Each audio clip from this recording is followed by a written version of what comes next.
You're listening to the Huddle Up Podcast with Chad Jensen and Zack Kelberman. Join Broncos Country's deep divers at milehighhuddle.com and sound off. And now it's time to drop some knowledge. Okay, we're live, but you guys know the drill. We got to let the screen breathe just for a few seconds. Make sure we're getting these green check marks across all 5 streaming platforms. And we're good. Welcome in, everybody, to the Huddle Up Podcast, presented, as always, by Mile High Huddle, powered by Overtime Media. I'm your host, Chad Jensen, and with me, as always, is my partner in crime, my fellow football priest. You know him, you love him. He is Zack Kelberman. Zack, you know, it's when we signed off with our listeners on Monday, we knew that there was going to be a decision coming on the quarterback for week 4, and that finally did come on Tuesday, even though it's my belief that they made that decision quite quickly, but they didn't want to give the Jets any extra time to prepare for Brett Rypien, but it's Brett Rypien, right? And I know the Broncos guys did a good job talking about it last night, but what's your reaction to Brett Rypien getting the start this week and just kind of an overall check the temperature? What do you expect to see after what we saw on that final possession against the Bucs? Well, Chad, you know, round and round the merry-go goes, and the carousel, the quarterback carousel in Denver. I'm not surprised when you admit you pulled a quarterback in the fourth quarter because you wanted to see if his backup would get rid of the ball faster. When you insult a quarterback to that extent, you're not going to go back to that guy. So maybe if Rypien gets injured, you'd bring Driscoll back in the game, but there's no way they were going back to it wasn't bringing as much to the table as I think the Broncos hoped. With Rypien, he's smarter, he's headier, he has better accuracy, but the arm strength is debatable. And it's going to be the same old, same old. Thankfully, he'll have better protection. Hopefully, he'll be facing a worse defense. I look for still a ground and pound attack. I'm not looking for anything more than I saw from Jeff Driscoll. These are both holdover, band-aids, bridge quarterbacks until Lockett's back in the game. And that could happen now that we've heard sooner and not later. So I'm looking for the same approach, heavy on Melvin Gordon. If Lindsay plays, heavy on him, heavy Royce Freeman, Bellamy if he plays, and use your receivers to your advantage. You can't really run long routes with Rypien. He doesn't have the arm strength, so a lot of underneath stuff. I think it's a big game for Noah Fant coming up. I think he's the offensive mainstay anyway, and I think he'll jibe with Rypien's arm strength or lack thereof. Yeah, I mean, that's the one downside to Brett Rypien is he doesn't have a whip like Drew Lock. And I would even argue, you know, someone said, well, he's about like Trevor Siemian, arm strength wise. And I'm like, Siemian, of course, didn't have a strong arm. He had, I would say, a slightly below average NFL arm. And I would say that Brett Rypien's arm is just slightly below that because you can argue arm strength, how fast you can throw and arm strength are actually two different things. And this is something Eric Trickle talks about quite often. And the biggest case in point is if you think back to that drive that consumed 7 minutes on Sunday against the Bucs, that one play where he went through his progressions and knew he had Jerry Jeudy over on the right sideline and he threw it to the side and the ball just went 1,000, 1,000. I'm like, oh man, please just come down. Finally hits. That's a good example of his arm strength limitations. But the good news, though, is with Rypien and even throwing deep, you can throw deep, but you have to throw with anticipation. You have to know that the matchup is the one that you like. You got to know that the safety isn't going to be there, and you got to just throw early. And if you can do that, maybe, Zach, they can have a few strikes downfield, even though you don't have your big 50-50 ball guy, Cortland Sutton. Yeah, it's a good point. Throwing your receivers open and throwing into a window down the field. I think they can teach that and they kind of can coax that out of Brett Rypien, but you have to wonder, based on what we've seen through 3 games, is Pat Shurmur the guy to draw up a creative game plan that exploits the Jets defense with Brett Rypien in the game without leading on the running game or having Melvin Gordon go off? I see a comment that says, go, balls to the wall. It doesn't matter because they have nothing to lose. Well, the Broncos want to win this game. Fangio wants to win this game. You can't lose to this Jets team on prime time in front of the entire country. You can't do it. So I think behind the scenes, Fangio is kind of gearing these guys up a little more than he was the first 3 weeks. He feels the seat kind of cranking up underneath him. You have to beat this Jets team, and that's the reason why they didn't go back to Driscoll. If they didn't care about winning, they play the worst quarterback. They want to have a chance to win, so they're playing the guy they think can help them win. Excellent observation. My friend, we got a lot to get to. We want to talk about the trio of transactions that took place today at Broncos HQ. We got some super chats stacking up, and we're going to get to those here in just 1 second. But first, gang, we got to go through just a few quick matters of business. And that starts with bringing your attention to the sponsor of tonight's live stream podcast, sportsbetting.com. Broncos country, gambling right now is legal in the state of Colorado. And here's what makes sportsbetting.com a no-brainer for you. Sharp odds, low juice. You get hassle-free bonuses, and you can roll it over once. And you get 24/7 live customer support, and it's always a real person, and it's always a person in the U.S. And the kicker, and this is something you guys want to pay attention to here, at sportsbetting.com, you get a 100% risk-free week of sports betting up to $500. Not just one bet, but all of your bets. Play for a week.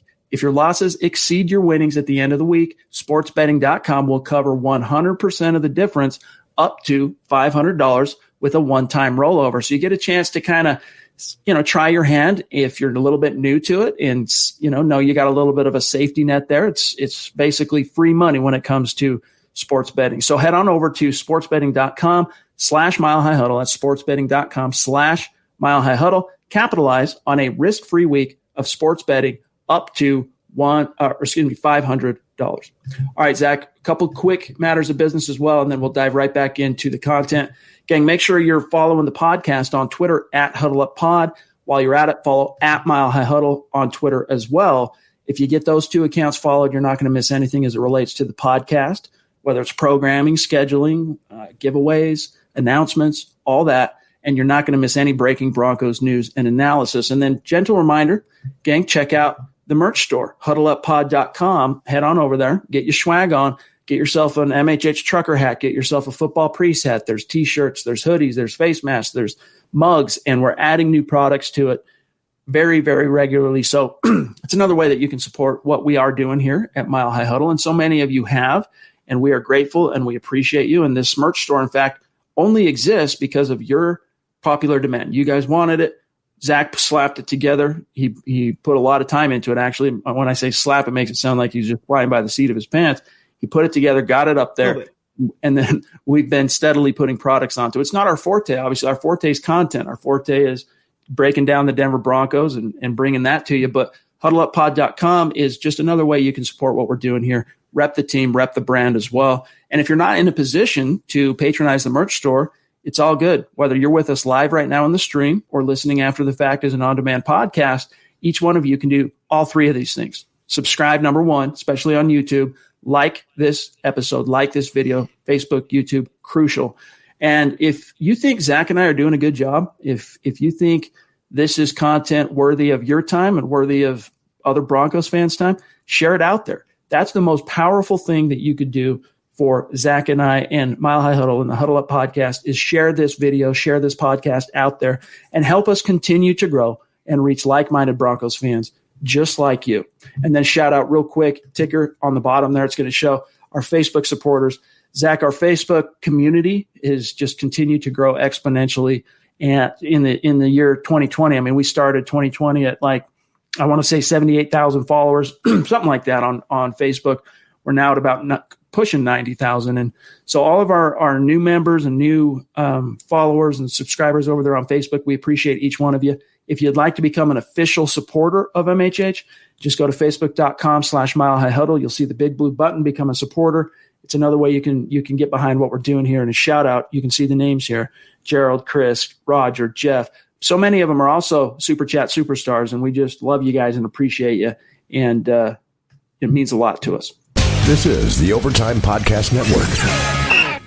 Broncos country, listen up. Coors Seltzer isn't your average seltzer. Rooted in Coors' long history of sustainability, is a brand that was inspired by a generation that wants to do good in the world with a mission to restore America's rivers.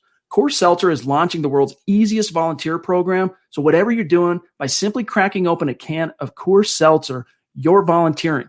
Listen, gang, our waterways are at risk. 80% of America's rivers are drying up. Through a partnership with Change the Course, Coors Seltzer is helping to protect and restore America's rivers. Here's how it works. Each pack of Coors Seltzer restores 500 gallons of fresh water to U.S. rivers and the communities that depend on them. And the results? They'll blow your mind. 1 billion gallons of water restored to 16 river basins across the U.S., and that's just year one.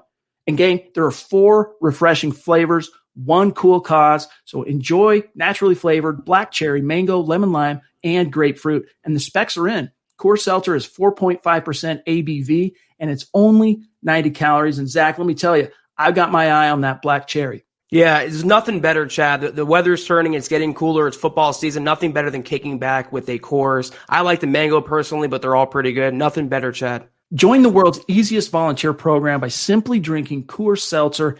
You can become a volunteer and restore America's rivers. You buy Coors Seltzer, you help restore 500 gallons of water into America's rivers.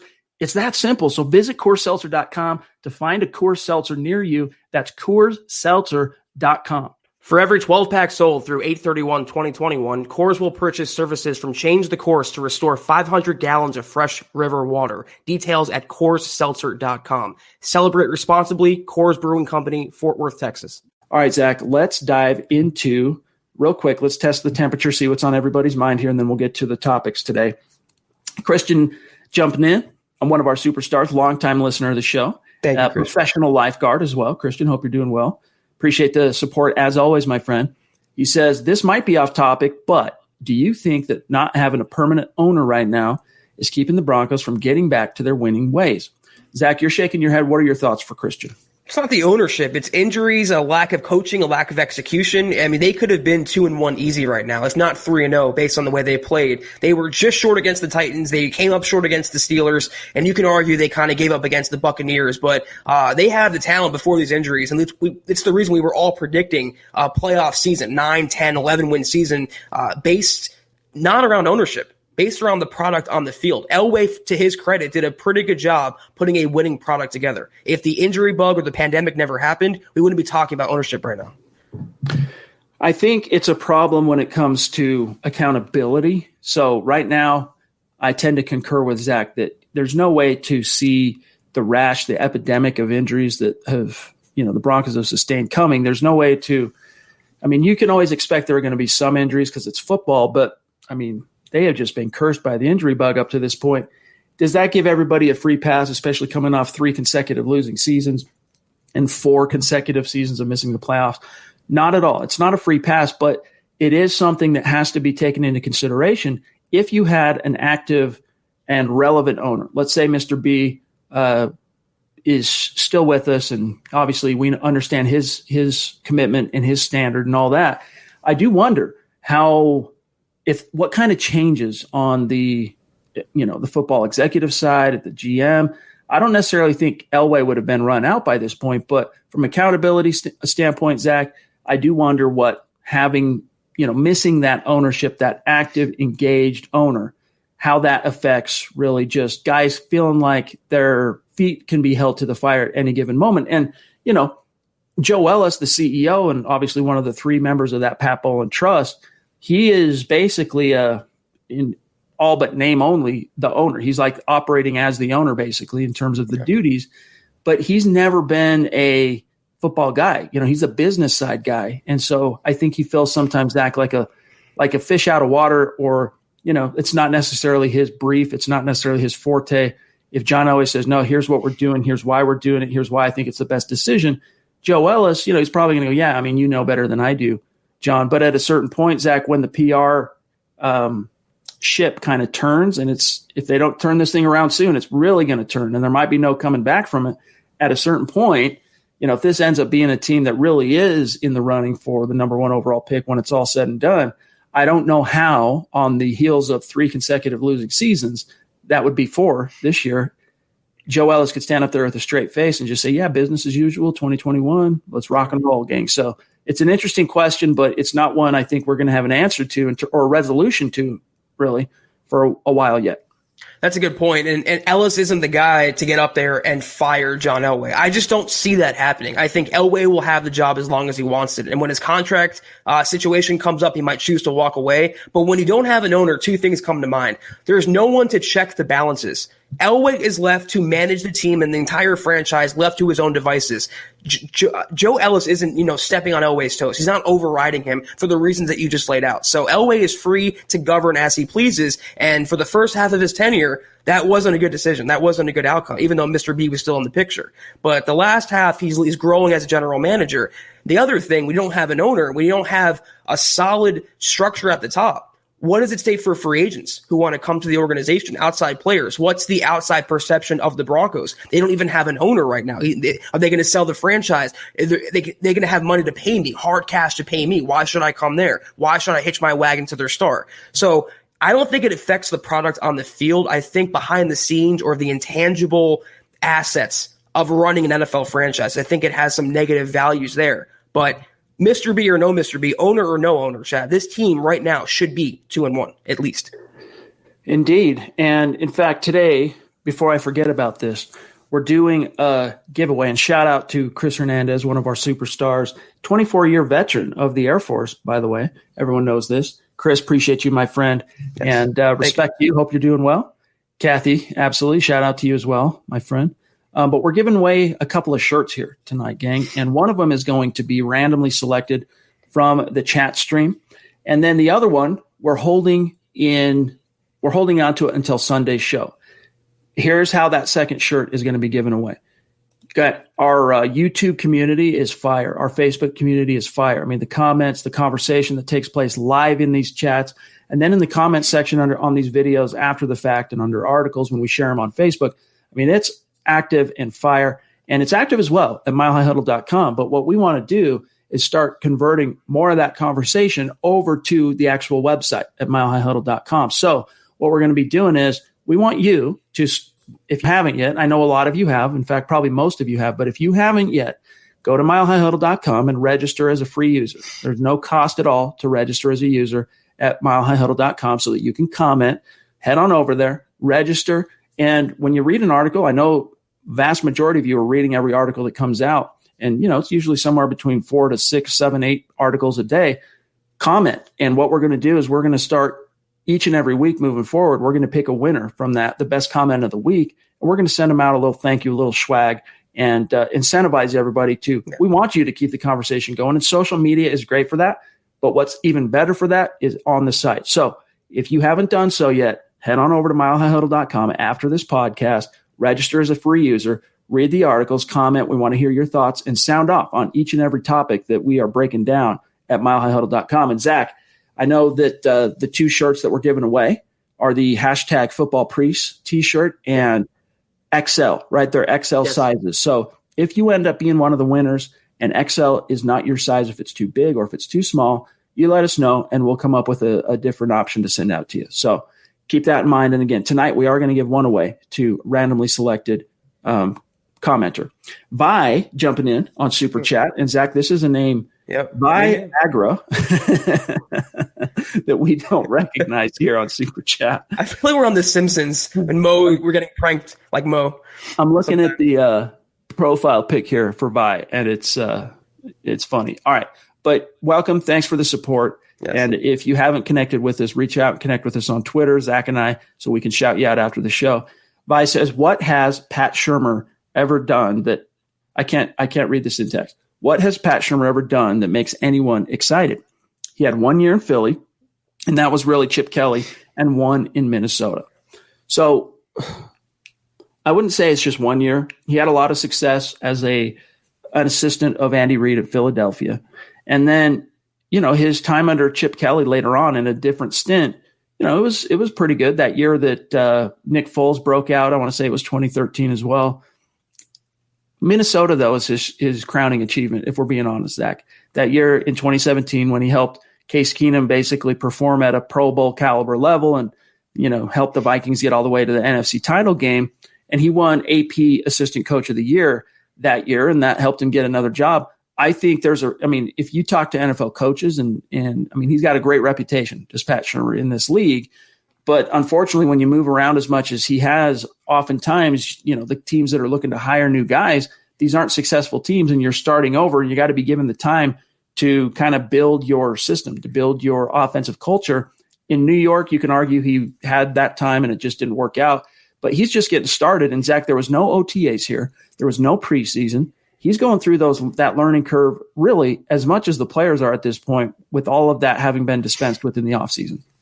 Yeah, I can't be an apologist for Pat Shurmur. I understand no OTAs. I understand new personnel, new team. I understand all of that. But again, 4th and 1 on your goal line, you call a tight end shovel pass. 3rd and 2, 4th and 2, you call 2 shotgun passing plays. Whether you're in the league as a coordinator for one day or for 40 years, you have to know how to be situationally better to give your team a better chance to win. So I wasn't crazy about Pat Shurmur's hiring. I wasn't crazy about Scangarello's firing. I thought it was very knee-jerk and impulsive. And you can argue that the Broncos offense, despite the injuries, they're doing the same as they were under Scangarello, if not worse under Shurmur. So I was hopeful. I thought he'd be a quarterback guru. I understand he hasn't gotten that chance yet because Locke's injury. Hopefully maybe with Rypien he'll have some magic. But there's a reason why, and I'll say this again. When you're fired by the Giants, when you're fired by the Cleveland Browns, even in the head coaching capacity, that says something about you. If you were an asset, if you were a Sean McVay or Kyle Shanahan, those teams would snatch you back up. So there's a reason why he was available, like any other free agent on the open market. When you're available, it means you're not good enough to get paid or get a new contract or whatever the case may be. So a lot of apprehension about Shurmur coming into the season is kind of through 3 weeks bubbling to the surface. And I can't say I'm surprised. This is the Overtime Podcast Network. Winning season returns at MyBookie. Winning season means doubling your first deposit. Winning season means insane props, epic bonuses, and the craziest cross-sport wagers. At MyBookie, winning season means watching live sports and betting live sports all season long. Rejoice, because the NFL has returned. That means action-packed Sundays and huge cash prizes. Get in on the action, use promo code OVERTIME, and double your first deposit. New players get up to $1,000 in free play, which is designed to add more excitement to the sports you already love and the games that you bet. Bet with the best this NFL season for your chance to win big. Use promo code OVERTIME and double your first deposit. Your winning season begins today only at MyBookie, and here's the best part. Overtime is going all in for our listeners. We're giving away $500 cash to one lucky person who takes advantage of this offer. When you make your deposit, just take a screen grab of your MyBookie account and email it to overtime@advertisecast.com. That's overtime@advertisecast.com. $500 given away at the end of September. I still have not lost any faith in Pat Shurmur. I think, again, it's just everything is so new, and the outlier of all these injuries think about it, just on the offensive side, the number one quarterback goes down. The number one wide receiver goes down.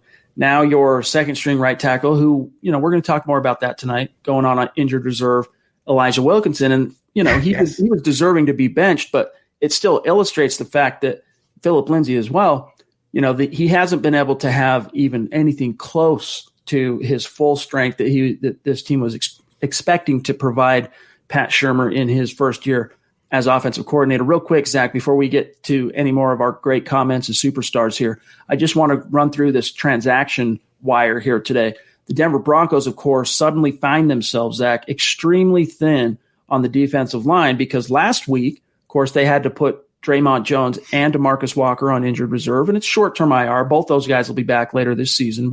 About the halfway point, they'll be back. But then after week 3, of course, Jarrell Casey suffers a bicep tear. He's done for the season. And so on Sunday, they had called up Deshaun Williams from the practice squad, and he had a solid debut, not perfect, but solid. They were still missing a lot of bodies. And so they went out and signed Timmy Jernigan. Now, Zach, we had talked about the possibility maybe of them going out and getting a Snacks Harrison, or we knew they had to bring in someone that had some veteran wherewithal, someone that, could step in, be plugged in on the D-line and make an impact. And they're going for Timmy Jernigan. For those of you who aren't familiar with his resume in the NFL, he was drafted by Baltimore in the second round. He's from Florida State back in 2014, spent his first 3 years with the Ravens. Then he got traded to Philly. Philly extended and paid him, 4-year deal, $48 million. He made some money. He won a Super Bowl there with Philly in 2017. And then, they cut him, I think, after the third year that he was with the Eagles. And then he played, a few games this year with Jacksonville, and then they cut him, found himself. Basically, he played last Thursday night with the Jags on national television. So he's basically playing 2 Thursday night games back to back if he does end up playing. And I think he will play, Zach, because he's already passed all the testing protocols for the word that goes unmentioned. So we'll get to the other 2 things, the promotions from practice squad here today. But what was your reaction to Timmy Jernigan? What do you expect to see from him contribution-wise? You know what? I did want Snacks Harrison, but Jernigan, he's a great pickup. And everywhere he's been, he's played really well. And I kind of liken him to a Jarrell Casey light. And even though Casey was disappointing, he was still a 5-time Pro Bowler. Jernigan's good against the run, good as a pass rusher. I like this pickup for an 0-3 franchise with just coming off the scrap heap, finding a starting defensive tackle. I still want the young guys. I want Deshaun Williams to get another look. I want Ajim to start playing a little more. But like we mentioned, you need guys to fill out the roster. So you could have done a lot worse than Timmy Jernigan. I just think it's funny when it's a down year for Denver when you sign a former second-round pick, a former world champion, a guy with 51 career starts, and nobody bats an eyelash. But that's how the season's going, and for a Week 4 pickup for an 0-3 team, I like it. Yeah, I like it too. I think it's really solid veteran depth, and it provides a viable, plausible starting option. Maybe not right away. Might need and the good thing about the timing of this is we don't know how much he's really going to be able to contribute on Thursday night. But then the Broncos, the benefit of playing a short week Thursday night game is you end up getting a mini bye on the other side of that. You go 10 days basically of real time in between games. So I think by the time the Broncos head to Foxborough for Week 5, he's going to be able to start. I'd be surprised if he's not starting opposite of Shelby Harris at defensive end. Now let's grab this super chat. Everybody knows Mr. Boggins. Appreciate you, my friend. Always good to see you and have you in the chat. He says, Rypien equals Simeon 2.0. He'll do fine against the Jets. I'm also predicting a big jump in O-line production for obvious reasons. And, Zach, those obvious reasons, they might not be so obvious to everybody, but if you go back and watch, in fact, I considered doing a segment here tonight where we watch live. We wouldn't necessarily be able to show it on screen, but you and I watched that final drive in which Brett Rypien quarterbacked the Broncos offense and just kind of react and observe and analyze what we see from him in that. Because I've gone through it a couple of times now since the Bucs game. And, he was impressive. More often than not, when he hit that back foot on his drop, the ball was out. And he did a great job on multiple occasions, Zach, of recognizing the pressure pre-snap, swinging the protection one way or another, making his protection calls. And it really helped take some of that onus off the offensive line. Yeah, I mean, guys, raise your hand if you were a Simeon fan in 2016. You could do a lot worse than having him as your patchwork guy. Simeon went, 3,400 yards, 18 touchdowns, 10 picks. He went, 8-6 as a starter that year, Chad? Mm-hmm. So you could do a lot worse if Rypien is your Trevor Simeon. If he can be even a long-term backup for this organization, that's a win, considering where they got him, in the draft process. It's a good landing spot for him, making his first career start against such a bad defense. If there's one dumpster fire worse than Denver, it is New York right now. So it should give the team confidence, and also, most importantly, give Rypien some confidence. They go out and get a win. They spell this, or they end this this dry spell, and they go into the next week, and you never know what can happen from there. So I think he will do okay with a solid running game. John and I, Buona Beast, were talking about this on the telephone earlier today, but Zach, there was a comment on YouTube, and I don't even remember who it was from, I think it might have been our last podcast, our live stream from Monday night, that was criticizing us for being optimistic and instilling any modicum of hope in this fan base that there is still a snowball's chance in HE double hockey sticks that the Broncos can turn it around because, they just don't see any light at the end of that tunnel. And the truth is, though, look, are the odds good at 0-3 that you can turn it around, especially in light of all these injuries and where those injuries have occurred? No, I mean, any self-respecting football fan paying attention to what's happening realizes the Broncos' odds are slim at this point of turning around. But Zach, to your point, if they get the win on Thursday night, it's a confidence builder. It gives them a little bit of a lift. It gives them a little bit of a spark. And gives them back that confidence that, hey, man, we're not, we can win in this league, even with considering all the losses we've suffered. And maybe that doesn't save them in Week 5 because, the Cam Newton-led Patriots so far have been a very tough team, and they've looked pretty dang good. It hasn't been perfect, but, man, they're finding ways to win, especially on the ground, protecting Cam. It's not going to be easy winning that game. But, Zach, after that, there's a good chance you get Drew Lock back, and then you just don't know what could change in a positive sense. So that's why I think at this stage, gang, you don't expect it, but you keep it open as a possibility in the back of your mind. Let's grab Jeff C. jumping in here. Appreciate you, my friend. Thank you, Jeff. Bonafide superstar. He says, I'd like both your individual opinions, truthfully. Do you really believe Fangio can take this team and win a Super Bowl? Zach, you start off on this one. Well, we've never seen Fangio with his entire Broncos, roster and lineups. We haven't seen a healthy Vic Fangio-led Broncos squad in his 2 years on the job. So it's almost like we don't know. It can go either way. I thought maybe when they hired him, considering his credentials and his bona fides, I wanted Vic Fangio. I stumped for his hiring. I thought maybe he's the guy to be like the John Madden for the Broncos, just the coach for the next 10 to 15 years, that landmark, coach who just represents your franchise. He hasn't been that. And based on what I've seen through 2 years, he's looking like the same coach we saw last year. He's making the same rookie mistakes as last year. He hasn't grown in certain areas. There's a lack of accountability, a lack of responsibility, and I think a lack of intelligence, I would say, on the offensive side, or maybe just overly stubborn. Maybe not a lack of intelligence. But right now, if you held a gun to my head, I would have to say no, based on what we've seen. That could change if he grows into the position, but this is his second year now. If he's making the same rookie mistakes and fundamental football 101 blunders that are literally costing your team games and wins, how could I have confidence in that guy to scale football's mountaintop? This is the Overtime Podcast Network. For me, it's just honestly, Jeff, I don't know yet. I haven't seen anything definitive that makes me say absolutely not. This is not the guy. And this year has provided so many outlier type of factors and influencers that I just don't know. If I had to wager on it right now, just based on what we've seen, because you guys have heard me say this quite often, it's something I kind of live by. The best predictor of future behavior, another way to look at that is the best predictor of future production is past production. And in that case, there's not a lot to be too excited about with Fangio. Although I will say, look, when he had his guys healthy toward the end of last year, I know he didn't have Bradley Chubb, he didn't have Derek Wolfe. There was a few guys missing, but he had the quarterback, and that's the key in this. When he had Drew Lock and a viable QB that he could count on week to week, the wins came. And there was only one of those games where it was a blowout, and it was, in victory. Obviously, the Chiefs game was a blowout on the opposite end, but the Broncos only blew out one team, and the remaining games, they were tight wins that, they had to make some tough decisions in key moments and come out on top, and they found a way to do that. So it's not like it's been a complete crap show from Fangio up to this point. He just really hasn't had the best opportunity yet to fully maximize his own potential as a head coach. And maybe in the NFL, you never get that chance because the injury bug, can strike at any time, and it strikes all teams. And so you're never going to get every domino to perfectly fall in your favor. You got to adjust, and you got to, be able to roll with those punches.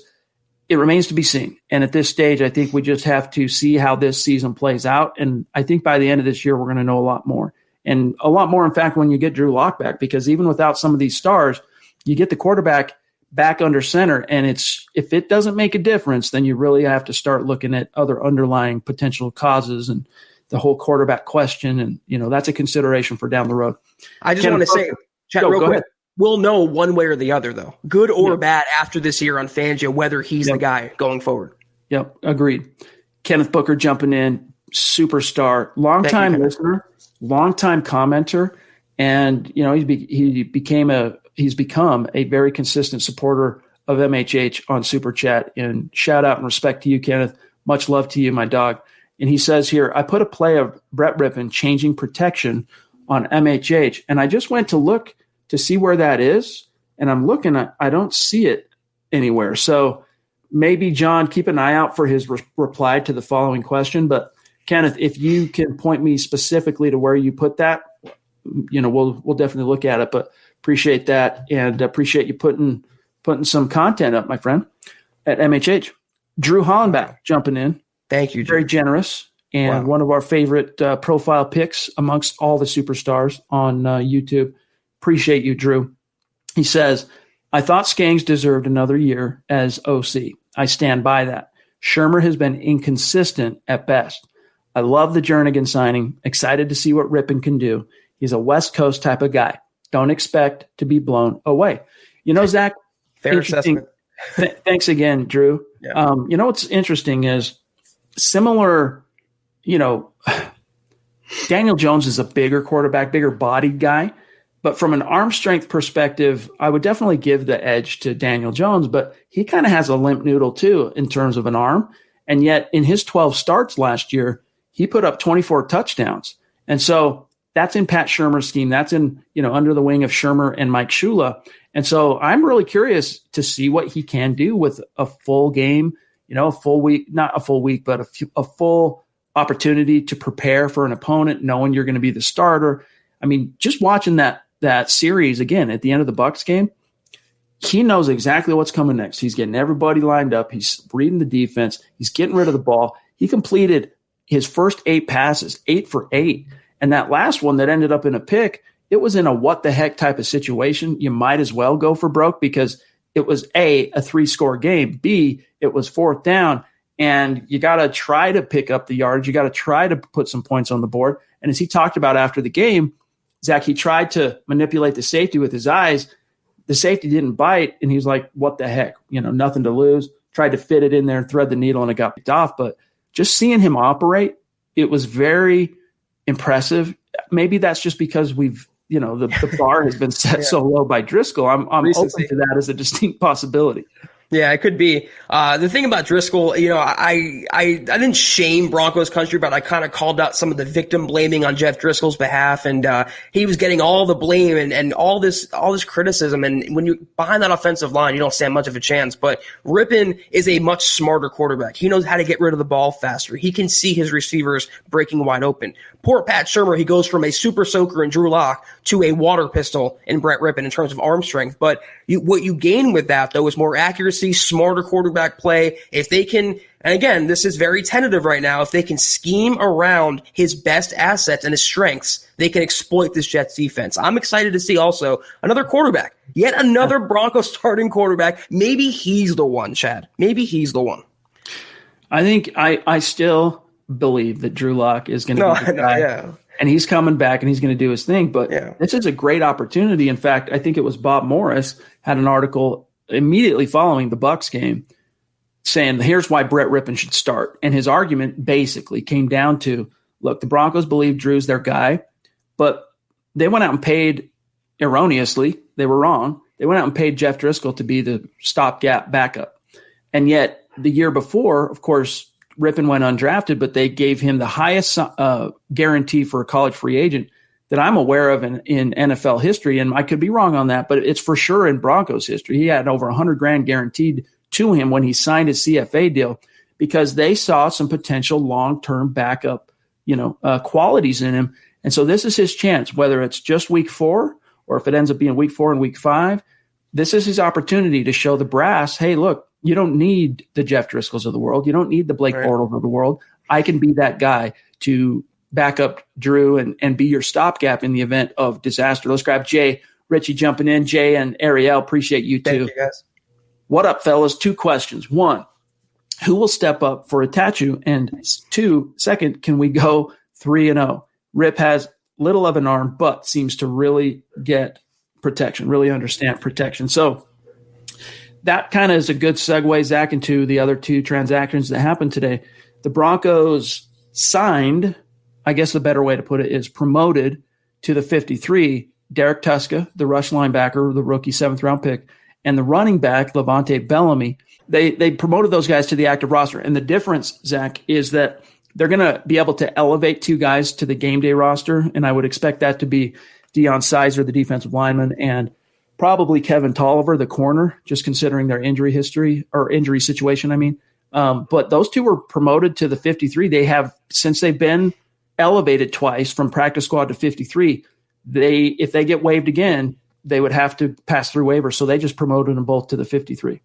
Yeah, Atachu's out for this game. Malik Reed really hasn't impressed that much, and he's been kind of a disappointment among others on this Broncos squad this year. Tuska, he has some juice. We all liked him coming out of college. We all thought he could be that sneaky late-round guy who makes an impact. They have opportunity right now, though. That's the thing. There's no one opposite Bradley Chubb, and even Bradley Chubb is on 100%. So you have Jerry Atachu out, and aside from Malik Reed, that's your only path blocking you from significant snaps. So Tuska, another great opportunity for him, and Chicolo, I guess, as well, Chad. Two younger guys that can really make a long-term impact for Denver because they are hurting for outside pass rushers behind Miller and Bradley Chubb.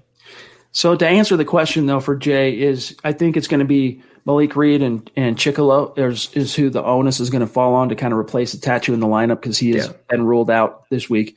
And then as far as going 3-0, it's very unlikely in the next 3 games that this team goes 3-0. But if you focus on 1-0 and just focus on winning one game at a time, then you take it by the inch. It's a cinch. By the yard, it gets hard. All right, Christy, the queen of MHH, jumping in, showing her generosity. And we love you. We appreciate you. And hopefully you know what you mean to MHH. She says, whatever happens, I really just need to see better coaching. We have a whole patchwork team right now. We can't expect anything but that. Much thanks, my guys. Yeah, and much love to you again, Christy.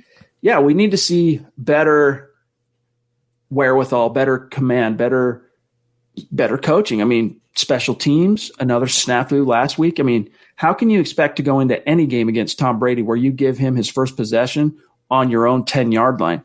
And I get it that it was a long snapper, Zach, that blew that, and that was execution, but it ultimately devolves onto, when it becomes a pattern, you have to look at the coach. And in this case, that was Tom McMahon. And again, you didn't see some of the things from Shermer that you would have liked to have seen when you realized that Jeff Driscoll was not seeing the rush. Bring in tighter formations, bring in tight ends to help chip, do something to help mitigate that. And very rarely did we see that. So I do concur. These coaches need to do a better job, Zach, of singing for their supper. And I'm getting tired of McMahon's put it on me. He's spelling TOM out as the guy who's culpable for the special teams downfall and no crap. I mean, you're the coach of the unit. I mean, I'm tired of consistent letdowns on the third side of the ball. The Broncos needed to fire McMahon when they fired Scangarello. And this is what I'm talking about with lack of accountability. They didn't remove Wilkinson until he broke his leg. They're not going to remove McMahon despite block kicks and bad snaps and bad field position and bad returns. It's from leadership on down, not just coaching, but Fangio's leadership as the head coach, meaning not just defense, not just offense, not just specials, the entire team. If there was a clear-cut message that if you underperform, player or coach, you will be gone, I guarantee you this team would have a little more fight, Chad. Yes, and I'm sure I agree with that 100%. It's just, again, I don't like making excuses for these coaches, but it has just been a comedy of injuries. And I think in their own way, this isn't me making an excuse for them. In their own way, I think these coaches have been a little bit punch drunk. Brian jumping in and very, very unique profile pic on YouTube, looking like a boss himself. And then he's got his football priest in the background. It says best show ever. Much love to you, my friend. That's got to be up there for us. One of our favorite profile picks. Yes. He says, if we beat the Jets, do you guys know if any of our players are coming back for the Pats game? Love you guys. Go Broncos. Brian, we love you, dog. That's the truth. All right, let's do some math.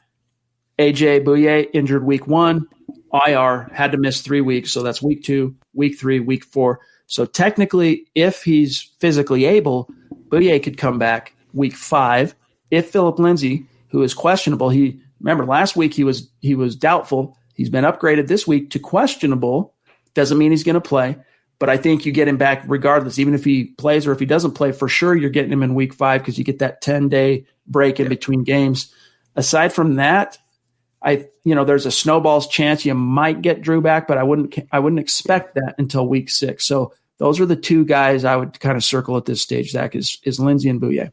Yeah, I'm right there with you. I think it's a little too premature. I know Fangio kind of opened the door for Locke to come back against the Patriots, but I think they'll take a more cautious approach. I think week 6 and definitely by week 7 latest for Locke, he'll be back in the picture. But just getting Lindsay back in the active roster, Chad, for game day will give the opponent another player to scheme around. It'll help the Broncos offense, whether he's 100% or not. So they're slowly getting healthier. If they can just stay afloat, keep themselves on life support, they should be able to be okay.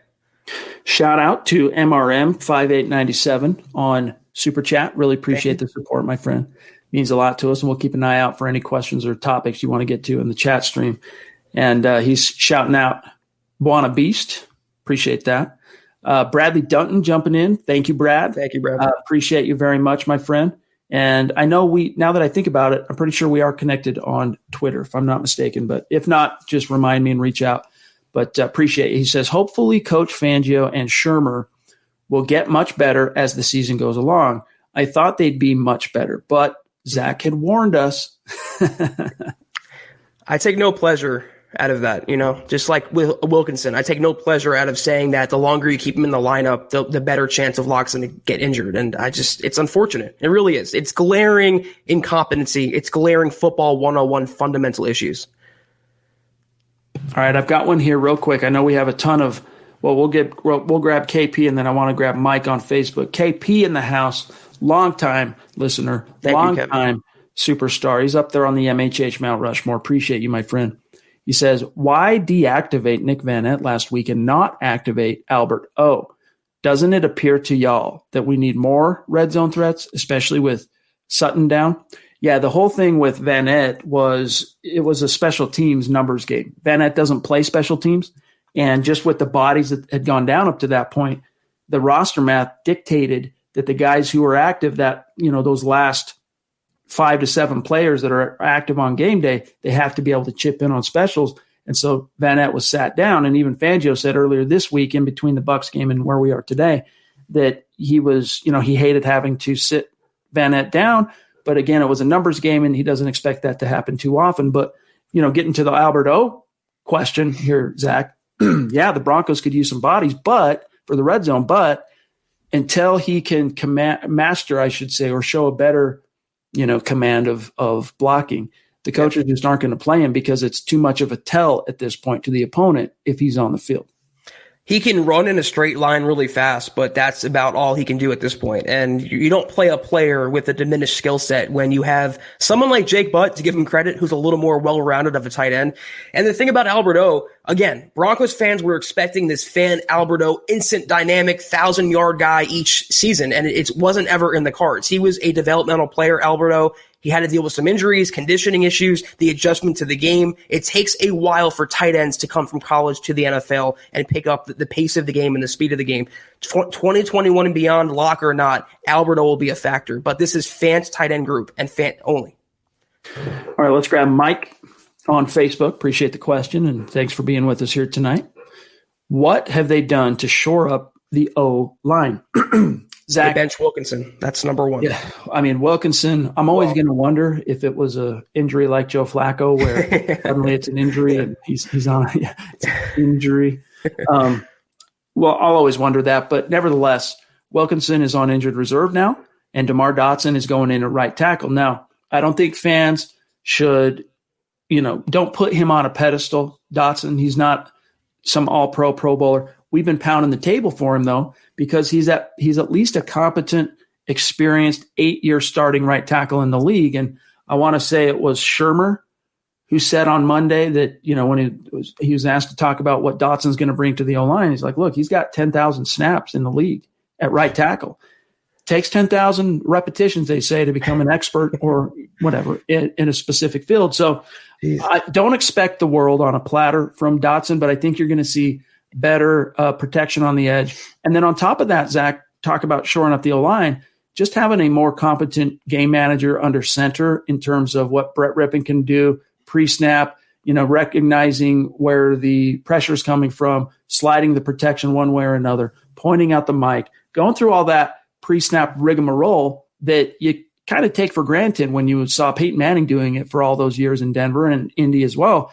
You don't see it from Jeff Driscoll, and it led to massive catastrophe for this team. So those two components alone, I think, should give a little bit of a boost, talking about shoring up the O-line.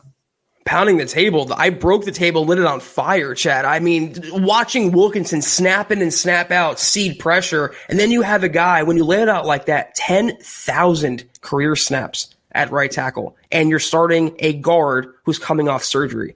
I will never understand what went through Fangio and Munchak's mind to reach that decision and be loyal to a guy who's literally getting your quarterback hurt. So even if Dotson is mediocre, I think it will go down as an all-time blunder and one of the reasons why the Broncos sank what could have been a playoff season.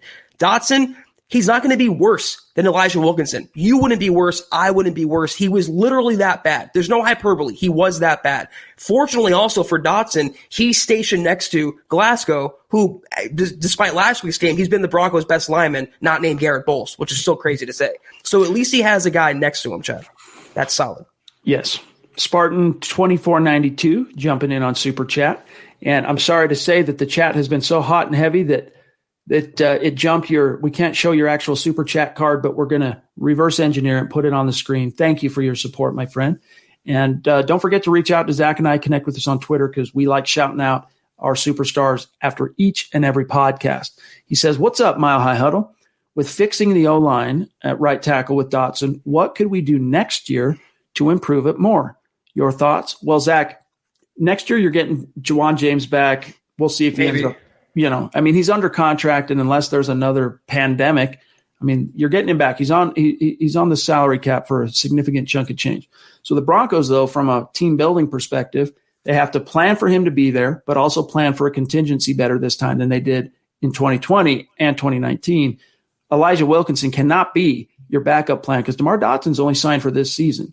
So, Zach, my answer here is if Bowles continues on the path that he's on, you get him re-signed, whether you extend him or franchise tag him. He's playing very well. He's not just playing okay, he's playing really good. And even that holding foul that he got he drew the penalty in the Bucs game toward the end on that final drive with Rypien, that was an erroneous call. That was a legal block. That was just his reputation basically getting him in trouble. Nevertheless, though, I think you got to get Bowles shored up if he continues on this trajectory. And then you got to draft a tackle. First, second round, it's got to be a guy that could play right away if James ends up being, wishy-washy again. Here's what you can't do, and that's draft 2 receivers back-to-back in the first 2 rounds. Chad hit on it just now. You got to invest a premium pick that's no later, ideally than the second, but no later than the third. You got to put a premium player at that spot because let's say Bowles, he doesn't do well the rest of the year. And let's say Juwan James, opts out because of a hangnail next year. You're down 2 tackles. And regardless of who you're going to play at quarterback next year, you have to have tackles. So they got to start shoring up that cabinet, Chad. They got to start stocking that cupboard because they left it bare for too long. And that's exactly why they're in the position they are now. So yes, use a high round pick on a left tackle or a right tackle, but get some youth and experience and talent in the building. Shout out to Zeus McPeak himself. I just saw another message come in. Someone's using some very bad language in our chat. John is on that. Hopefully we get him 86th ASAP. Zeus McPeak, though, love you, my friend. Talk about Mount Rushmore here at MHH. Stu's visage is the first one etched on MHH Mount Rushmore. Every single chat supporting us. It's been a year now, basically, since we've been doing these live podcasts. We've been doing the podcast a heck of a lot longer than that, but as a live product, live production, Zeus has been there every step of the way, and we just appreciate you and everything you mean to the community, my friend. Thank you so much, Stu. Hope you're doing well in Texas as well. Yes, and let me grab also Cody. Now, it cuts off his question. Cody, we can't show your chat because it actually jumped you, so I'm going to show this one, and then I'll finish reading it. Appreciate you as always, man. You're another one of our superstars that have just really come on strong of late, and we really appreciate you. He says, the Broncos should run a hurry-up offense, kind of like Buffalo in those Super Bowl years, the run and shoot. It's good with a smart quarterback and could help the O-line and tire out the blitzing. Let me make sure the blitzing teams. Yes. So with regard to blitzing, this is 2 weeks in a row that opponents have blitzed on more than 60% of the passing snaps. And it also, this was something Nick Kendall talked about last night. It also has an effect, obviously, on your running game. If they're blitzing on running downs as well, it just makes it all the more difficult to open up a hole and get a ground game established. So until the Broncos can find a way to make opponents pay for selling out to blitz, I'm a little bit more optimistic, Zach, that Rypien is a guy that can do that. But to Cody's point, yes, tempo, use some tempo. Right. I think that's something that basically what we've seen from Shermer up to this point is he's reserved that for the 2 and 4 minute offense situations. You need to run tempo, hit and miss, mix it up during the game to try and not only get your quarterback and your offense in a rhythm, but keep that opponent a little bit on its heels as well. That's something I never understood as a football observer, why teams wait until they're down or wait until the fourth quarter to start picking up the pace. I have never conceived that in my mind. The Broncos, I don't know about a predominant hurry-up offense, but Chad, definitely tempo, hurry-up plays, huddle the pace. I can't even talk. Hurry the pace more and more, I'm trying to say. Don't go huddling. Shotgun, quick passes, quick snaps, gets your quarterback protected, moves the ball, sets up the running game. I know I messed up that question, but you guys see where I'm coming from. All right, John, let's get that super chat from Kenneth if you have it. If not, I can put it on screen here. But I don't know who is using this language in our chat. Trolls abound. They exist. I know occasionally we'll get Chiefs people in here trying to troll the audience. But obviously, anyone, I'm just going to go ahead and put this on. Okay, it got pushed. Hold on. Let me grab it and put it on the screen here from Kenneth letting us know. And sometimes, guys, when Zach and I are rolling and we're doing our thing, we don't always see every comment as it comes in real time. We scroll down as our conversation flows, so we don't see it. But anybody using language, racist language, get out of here. John will keep an eye out for that and block those fools. That is absolutely not something that we are going to put up with here. And so thanks for bringing it to our attention, Kenneth. And I know John is on that. Let me confirm. Yeah. All right. Yes. So we can ban anyone, especially on YouTube and Facebook. If we see that, we can ban them. So thanks for the heads up and making sure we saw that, my friend. Dennis Woods jumping in. Appreciate you, my friend. Consistent as the day is long, rocking the MHH dad hat. Love you, buddy. He says, I'd take it easy on Shermer, trying to implement a new system with a shortened offseason, no preseason, and youngsters on offense. A whole different story if he had a regular offseason. Be patient. Zach, I know you don't want to make excuses for Shermer. I'm a lot more inclined to agree with Dennis in terms of being a little bit more patient with him. But it's like Christy talked about earlier. Let's see you coach more like in a situational sense, like react better in real time. You don't have to wait till the second half necessarily. If you're seeing an opponent sell out and blitz through the A-gap and blitz off the edge, down after down, why would you wait till the second half to try and adjust to that? You can start calling sets where you can close in the formation. You can put tight ends and running backs to help chip. We're seeing that kind of thing be a little too slow coming out in the wash. I obviously acknowledge the fact there's been injuries, but the Broncos aren't the only team that's had a weird offseason. Every team was on a level playing field. I mean, he's not the only coach who had to adjust. And what's the excuse when you have a team like the Niners who are arguably more injured than the Broncos? They are blowing out their opponents by crazy margins. So I say it all comes down to coaching. I realize losing your quarterback and your receiver and your running back, that's tough, but it doesn't excuse when you're in the game. And he still had Locke in the Titans game. He was mostly healthy except for Sutton in that Titans game, and you call a 4th and 1 shovel, or you call a 3rd and 4th and 2 run. I don't want to keep repeating myself, but injuries don't excuse that. A weird offseason doesn't excuse that. Nothing does but bad coaching in that moment. That's what I want to see more out of Shermer going forward. Well said. All right, let me see here. Kenneth says his I still can't show it on the screen because then we'll get the content blocks here from YouTube and Facebook, but we will check out that share on MHH Twitter. Appreciate it, my friend. All right, Jess, CO13 Sports, much love to you, my dog. You've really become consistent as well. It all adds up and it all helps what we're doing here, and it provides this content for everybody else as well. So thank you, Jess. He says, much love, guys. Getting the W tomorrow. Go Broncos. Zach, I predicted a win in the Mile High Roundtable. Me too. I know you did as well. How are you feeling? Let's talk a little bit about that, because when we sign off tonight, of course, the next time our audience is going to hear from us is at halftime, and then followed by the gut reaction immediately following tomorrow night's game. Kind of talk a little bit about what you expect to see and what you said in the Mile High Roundtable. It's not going to be pretty. And what I said in the roundtable, that's the last time last week I trust my heart over my brain when it comes to the Broncos. I really did feel an upset in my gut. It didn't happen that way. It was the complete antithesis to that. But anyone with a brain this week can see the Broncos, despite the injuries, despite being on the road, it being a short week, new quarterback, on paper, player to player, position to position, the Broncos still have more talent than the Jets. And it doesn't take much to outcoach Adam Gase, who is coaching for his job. He is awful. So if the Broncos had any fortitude, any fight, any pride, they will come out and win this game. It's not going to be pretty. This is not going to be a masterclass in NFL, offense. It's going to be sloppy, probably defensive oriented. I just think the Broncos, their running game is better, their defense is better, and if Fangio and Shermer can coach up to their abilities, they're better than what the Jets can offer. So I predict a Broncos victory confidently. Yeah, I do as well. I think the Broncos are going to come out on top, and I think everyone's going to get a little bit of a lift. And I hope, who knows, maybe we're both wrong, and we've completely miscalculated and are completely out of touch with how bad this team is. But I think this is the get right game for Denver. And maybe it doesn't totally turn the ship around because you need your quarterback, the real quarterback, back. But I do expect this team to win tomorrow night. Mr. Boggins jumping in again. Thank you, my friend. Thank you. He says, can't wait to throw a wrench at my TV screen during the QB carousel graphic during Thursday Night Football. You know what's coming. Isn't it, Zach, the 10th quarterback since Peyton retired? Doesn't Rypien mark the 10th quarterback to start in a Broncos uniform? I believe, yeah, I had it on Twitter. It's just the list gets longer and longer. We're one step away from becoming the Browns, having just jerseys full of names. It's kind of sad.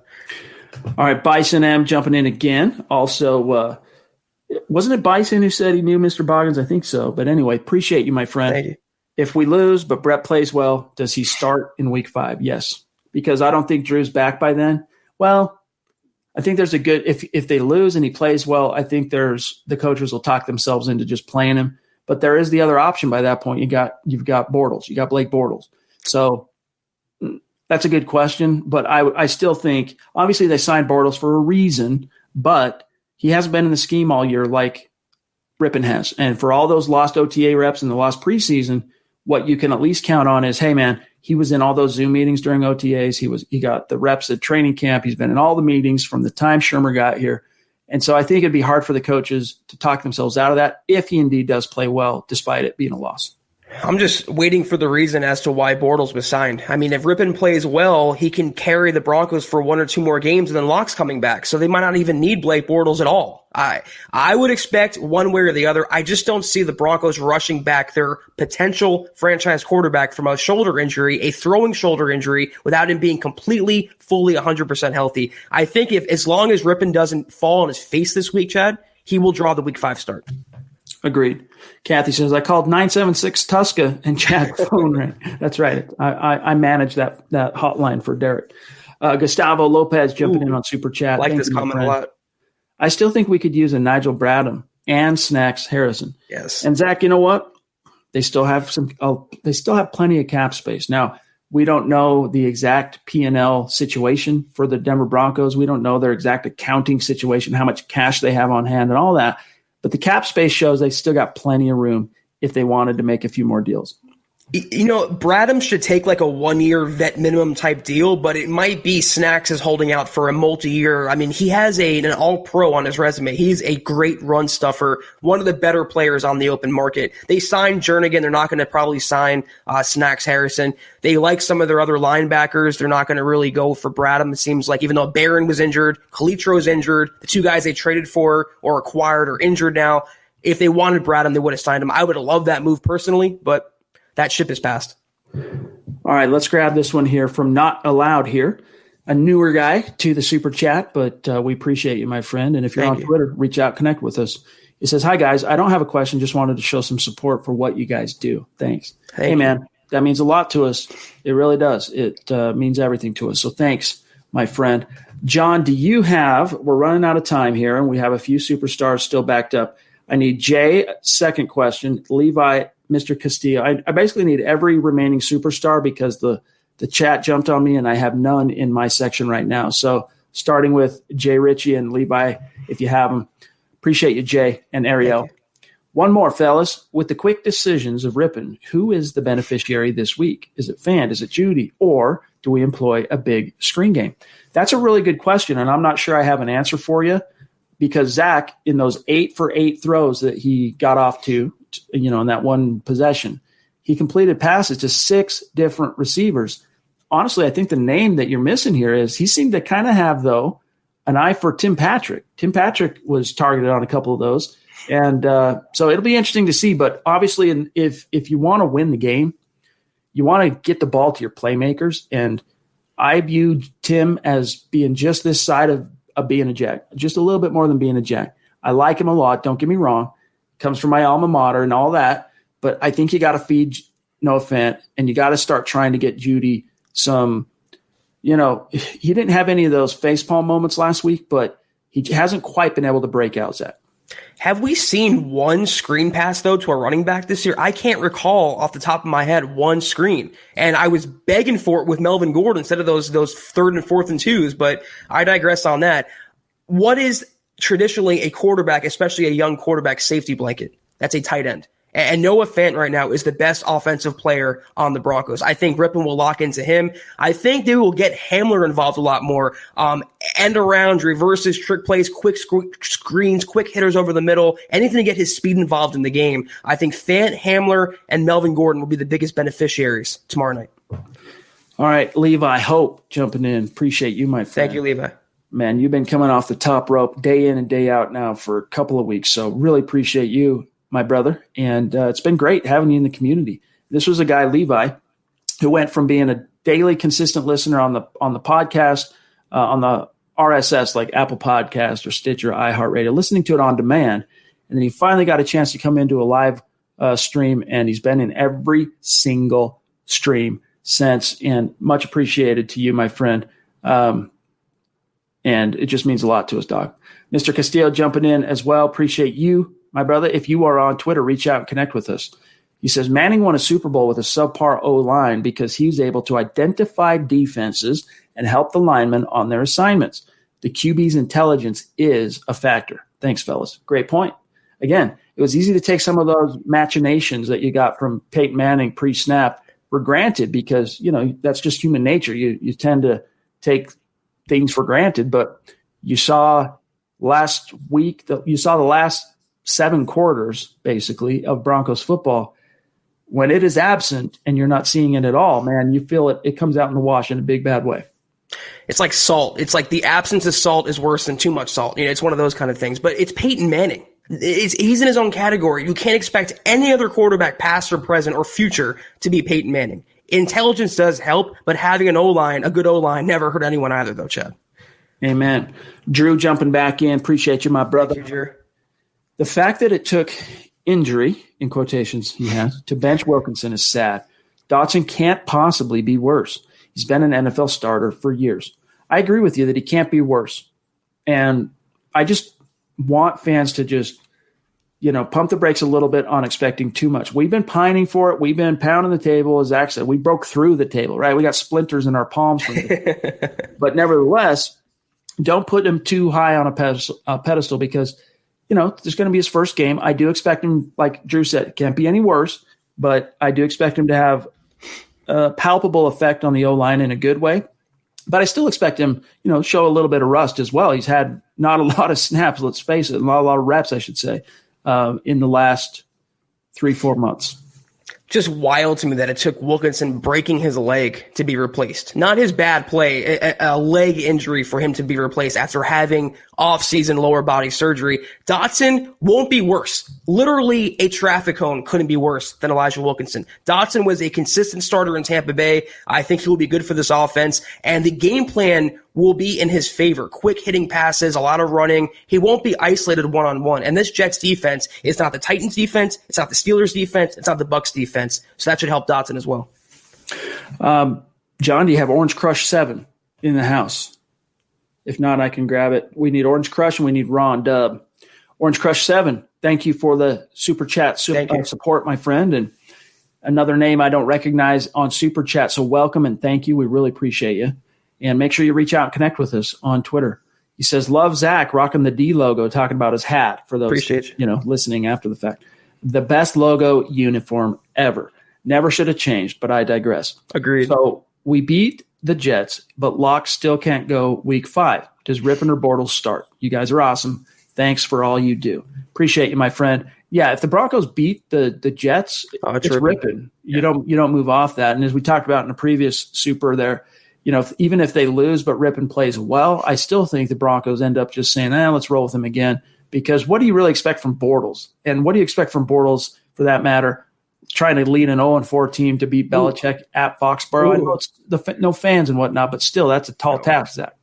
I don't think the Broncos ever wanted to play Blake Bortles. I think he was literally just an emergency option, and because it'd be like playing this decade's Mark Sanchez. You don't want to risk that type of comedy to your offense, and he wouldn't bring anything more to the table than a Rypien or a Driscoll. He really is a washed quarterback. But again, unless Rypien literally just implodes tomorrow night against the Jets, he is your starter for Week 5. Appreciate that. All right, here's Ron Dubb jumping in, bona fide superstar, longtime listener, always brings the great questions and observations. Thank you, Ron. He says, hey, guys, besides Locke, who will have the most positive impact once back from injury? Do you also believe that Justin Simmons will turn it around on his own, or will he need help from a robust D-line or an A.J. Bouye return? Great question. So my answer, you named him there, for who will have the most positive impact besides Locke, I think it's going to be A.J. Bouye. Because Bryce Callahan has had to be the number one, and he's just not a number one. And he's held his own. He hasn't been the problem. And even Ojemudia, I wasn't too impressed with him in Week 3, but he was certainly a lot better than he was the 2 previous games. And then, of course, you got Asang Basi rocking the nickel. You inject Bouye back into that, and I think, Zach, it's going to be a night and day difference. Yeah, I'm with you on that. Just to change things up, though, I'm going to say Phillip Lindsay. I mean, this is a guy who could be your RB1, your 1A, in front of Melvin Gordon. We both predicted, Chad and I, just a game-breaking year for Phillip Lindsay. Might not be a 1,000-yard year, a Pro Bowl year, a lot of game-breaking plays and touchdowns. I think when he comes back healthy and they can maybe stabilize the quarterback, they stabilize right tackle now, I think Lindsay could have a big second half of this season, Chad. Yeah, and just the emotional spark he brings, being that firebrand on the field, John with the opponent, firing up the guys in the huddle. I mean, that'll have an effect. I just don't know if he's going to be back this week. Questionable. I think there's a better argument for sitting him one more game than there is to play him, unless he's perfectly healthy. I mean, if he's back and he doesn't feel any limitations with that turf toe, okay, then play him. But otherwise, let him benefit from that additional 10-day gap between Week 4 and Week 5. You can beat the Jets without him. Yeah, I think exactly. If it was just Royce back there and Levante Bellamy, push the envelope maybe. Yeah. But you do have Melvin Gordon, who has definitely been impressive up to this point. And last week he only got 8 carries. That's another onus on Pat Shurmur, man. You got to feed that guy a lot more than, you're paying him $8 million this year. Let's go. And then his question or his point here is, Zach, about Simmons. I do think Simmons will turn it around. I really do. I think, again, his shortcomings up to this point has been more of a symptom of just overall as a team being punched in the mouth and kind of being punch drunk. I expect him to turn it around, but I don't necessarily, in the same breath, I'm not predicting another all-pro repeat. I just think you're not going to see him being the problem as often as you have through these first 3 weeks. Maybe I'm reading too much into it, but it seems like I'm watching a guy who's kind of disgruntled and disenfranchised and disenchanted from his contract situation. I think if he would have gotten paid, he would have been playing better. It's just an assumption on my part. We'll never know the truth, but he just doesn't seem to have that same fire. I think not landing that multi-year deal and having to settle for the franchise tag took a lot of wind from his Broncos sails. So he's still going to be a Pro Bowl caliber player, but will he be better than last year? I don't know about that. There's just something that's off about his game right now. He's not a willing tackler. He's not making plays minus the interception. There's just something off about Justin Simmons this season. Okay, the time has come as we wind it up for today to announce the winner of our giveaway. And I'm going to, John put his name in the random generator here, this engine we found on the internet.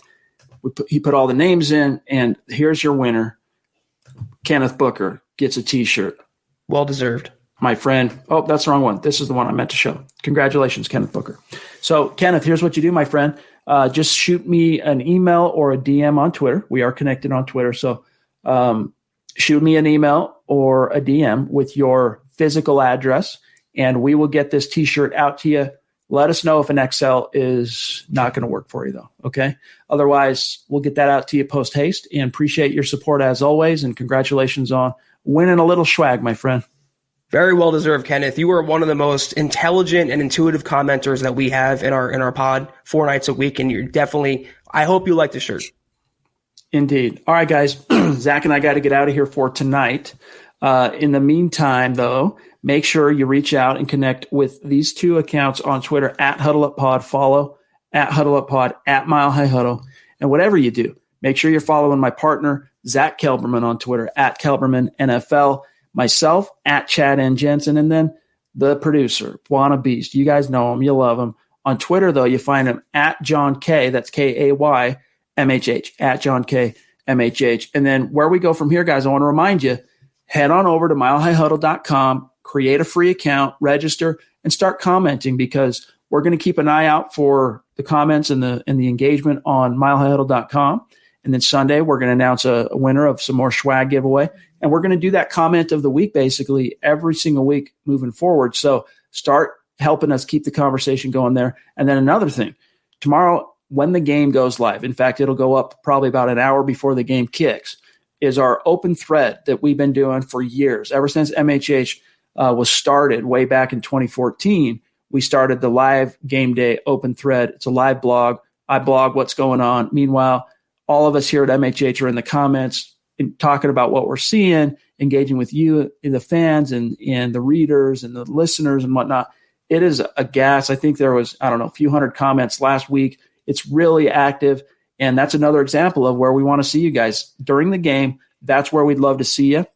At halftime, you'll see Zach and I doing a quick instant reaction episode here of a live stream. And then, of course, we'll be coming to you live immediately following the game with the gut reaction. But come join us on the live open thread, and I'll shoot you a reminder on YouTube and Facebook. We'll do a share, try and remind you of that, but keep an eye out for that. So also, last thing here, mile high salute to our Super Chat superstars and our Facebook supporters. We love you guys. Seriously.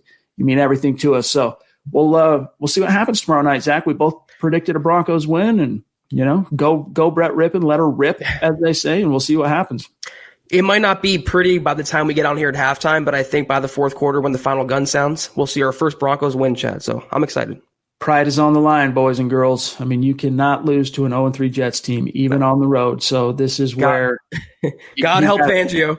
Exactly. This is, do the wheels officially fall off the bus? Does this little spark smoldering at the bottom of the dumpster ignite and turn into a full-blown conflagration, a full-blown dumpster fire?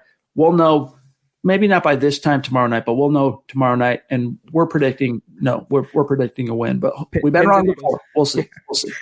All right, Zach, have a good night, brother. And we'll see you tomorrow. For Zack Kelberman, for John Cronenberg, I'm Chad Jensen. We'll see you guys tomorrow night. You've been listening to the Huddle Up Podcast. Join Broncos Country's deep divers at milehighhuddle.com to keep the conversation going.